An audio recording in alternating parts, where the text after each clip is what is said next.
A winter storm lingers for a second day in San Diego, bringing several inches of snow to our mountains.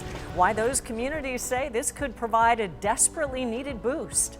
It's another story in neighborhoods hit by rain, causing problems for restaurants trying to survive outside, and why those owners still say there is light at the end of the tunnel.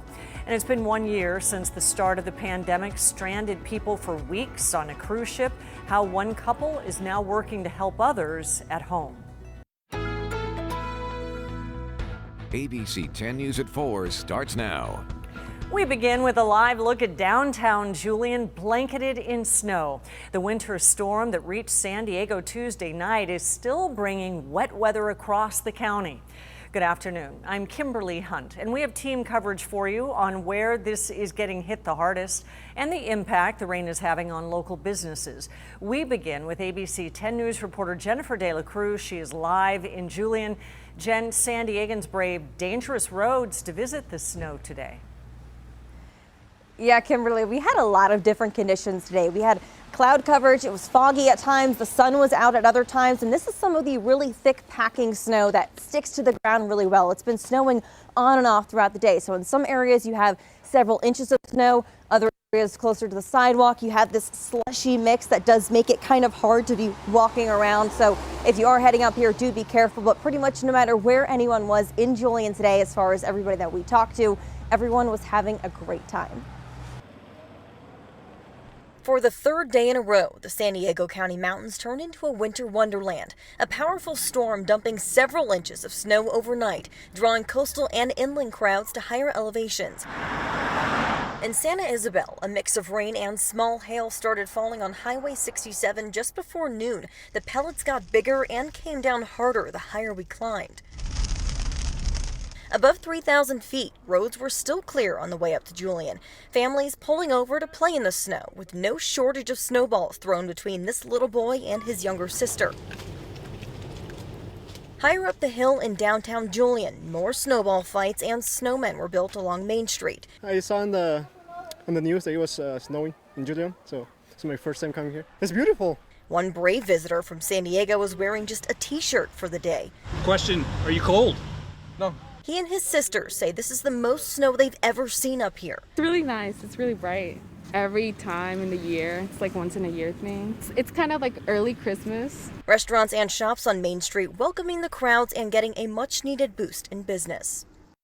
And looking at Main Street right now, you can see there's a good amount of people out here. It's definitely not crowded. We were able to find parking relatively quickly, but of course we are coming up on the weekend, and as things are finally going to die down with the storm, we're anticipating a lot more people to come up here. Of course, just make sure you're being very careful. Reporting live in Julian, Jennifer De La Cruz, ABC 10 News. It looks like Julian of old, just all the crowds and beautiful Main Street. Thank you, Jen. Be safe coming back. And the cold, rainy weather is also having a big impact on businesses operating outdoors because of the pandemic. But help may soon be on the way once the county moves into a less restrictive tier. ABC 10 News reporter Marie Cornell shows us why some business owners believe this could finally be the light at the end of the tunnel. A downpour of rain and frigid cold temperatures, elements from Mother Nature that have forced business owners that operate outdoors to adjust. It's so slow because it's so cold and rain outside, so it's really hard to be outside, for the outdoor dining. Another hurdle added to a challenging year for Patricia Bronchi, who owns Opera Cafe in the Gaslamp. Like many other business owners, she's constantly dealing with changes when it comes to what they can and can't do because of COVID-19 precautions. But now some believe they may be closer to the light at the end of the tunnel. Right now, even though San Diego County is in the purple tier and indoor dining is not an option, that could soon change if we move into the red tier. County officials say our case rate this week is 8.8 per 100,000 people. That's barely above the 7 needed to move into that red tier. But when the state reaches the milestone of getting 2 million people vaccinated in areas hit the hardest, the case metrics of moving from the purple to the red tier will change.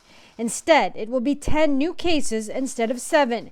And county supervisors are hopeful we will get there next week. We're hoping to be able to to welcome more guests back in our restaurant and start to do a little better. And hopefully we're going in the right way with the, red zone, more people that getting the vaccine.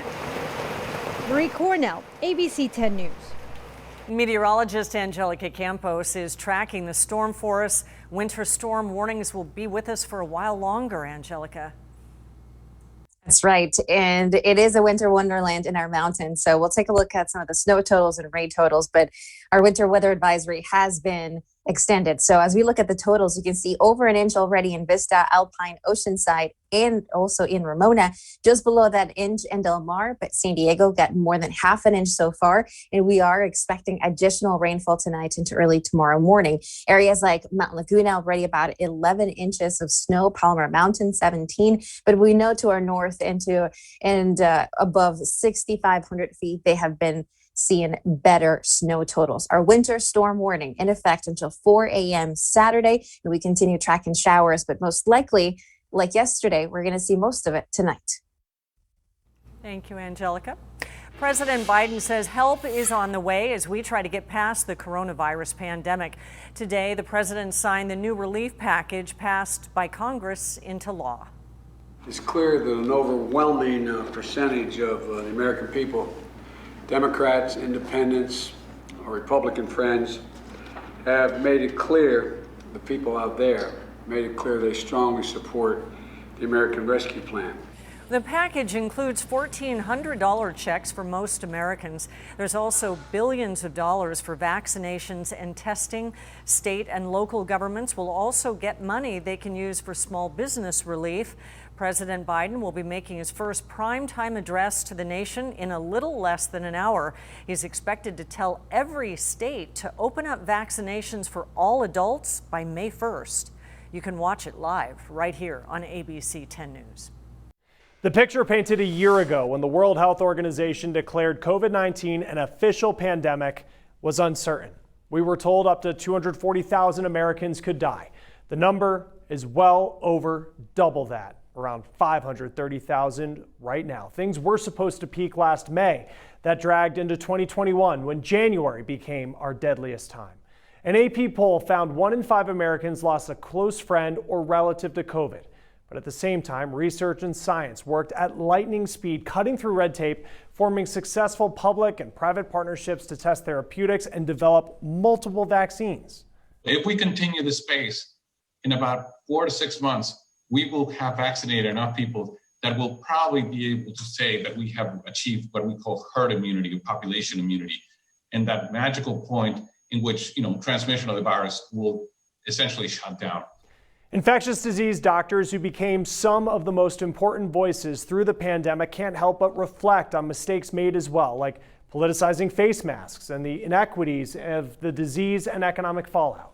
The reality is, even though this virus was out there, your risk of getting this virus was determined by who you are and where you live.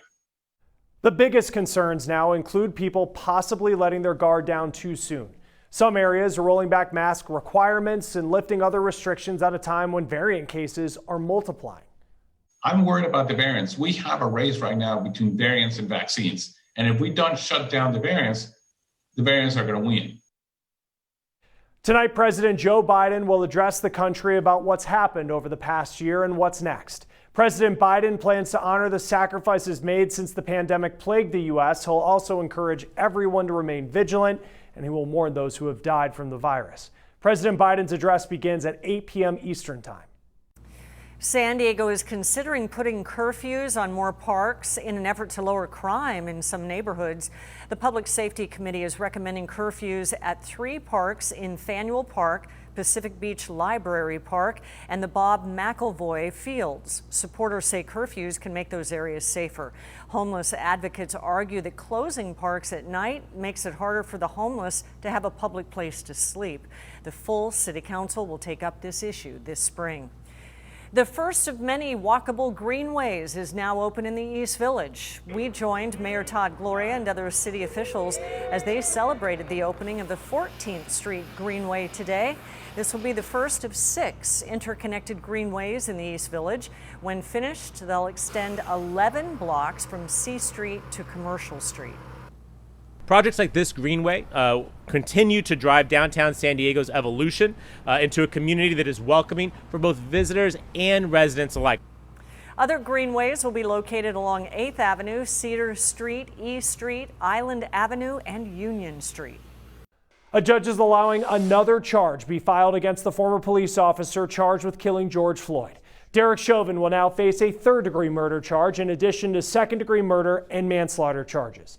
The judge allowed the third charge after an appellate court did not block it. Legal experts say the additional charge helps prosecutors by giving jurors one more option to convict Chauvin. Meanwhile, jury selection continues this week.